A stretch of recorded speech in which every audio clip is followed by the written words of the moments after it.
Hi friends, welcome to my channel. இன்றைக்கி ஒரு evening vlog தான் பார்க்க போகிறோம். ஸ்கூல் விட்டு லவனீத் வந்ததுமே நம்ம டியூஷன் எடுக்கலாமா, நீ எனக்கு டியூஷன் சொல்லிக் கொடு அப்படின்ட்டு மாடிக்கு போய் நம்ம டியூஷன் படிக்கலாம் அப்படின்னாரு. சரின்னு சொல்லிட்டு ட்ரெஸ் எல்லாம் மாற்றிட்டு அவரை கொஞ்சம் பால் குடிக்க வச்சுட்டு நாங்கள் மாடிக்கு அவனோட ஸ்கூல் பேக்ஸு ஸ்நாக்ஸ் பாக்ஸையெல்லாம் எடுத்துகிட்டு குட்டி தம்பியும் தூக்கிட்டு மாடிக்கு வந்துட்டோம். பாயெல்லாம் எடுத்துகிட்டு ஸோ மாடியில் அவன் ஷோவித்தை படுக்க வச்சுட்டு அவன் கொஞ்சம் நேரம் விளையாடிட்டு ஹோம் ஒர்க்ஸ் பண்ணார். மாடியில் நாங்கள் வந்தப்போ ரெயின்போ இருந்தது.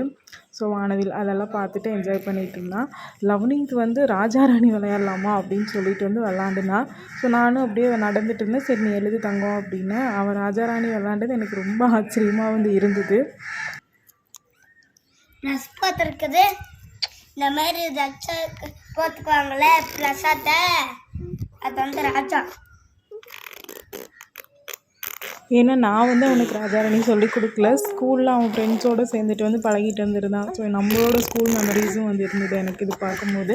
பரவாயில்ல, நம்ம பையன் கொஞ்சம் வந்துட்டான் அப்படிங்கிற மாதிரி ஒரு ஃபீலாக இருந்தது. ஸோ ராஜாவுக்கு மேலே செஸ் போர்டில் அந்த ப்ளஸ் சிம்பிள் இருக்கும் இல்லைங்களா, ஸோ அதை சொல்லி இதுதான் ராஜா அப்படின்னு சொல்லிட்டு இருந்தான். ஸோ அதெல்லாம் எழுதி கொஞ்சம் நேரம் விளாடிட்டு ஹோம் ஒர்க்ஸ் எல்லாம் கடகடன்னு அவரே எழுதிட்டார்.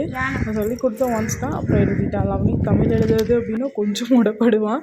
ஸோ ஹோம் ஒர்க் முடிச்சுட்டு அப்புறம் அந்த ராஜாராணி எழுதி வச்சுருந்தோம் இல்லைங்களா, அதெல்லாம் விளாடிட்டு இருந்தான். ஸோ பக்கத்தில் சவுண்டு விட்டுட்டு இருக்கிறது அவர் தம்பி, லவனீத்தோட தம்பி. அவனுக்கு 5 months ஆச்சு.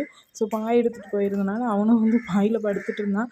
ஸோ நோட் புக்கெல்லாம் அங்கங்கே போட்டு வச்சுருந்தான். சடனாக மழை வர மாதிரி ஆயிடுச்சு. போகலாம் கீழே அப்படின்னு கேட்காம செஸ் போர்டு எடுத்துகிட்டு மேலேயே வச்சு விளாடிட்டு இருந்தான். சரின்னு சொல்லிவிட்டு கொஞ்சம் நேரம் அவனோட டைம் ஸ்பெண்ட் பண்ணிவிட்டு ஸோ வானவில் அங்கே பார்த்திங்கன்னா அப்படியே தெரியும். ஸோ அதையும் பார்த்துட்டு இருந்தோம்.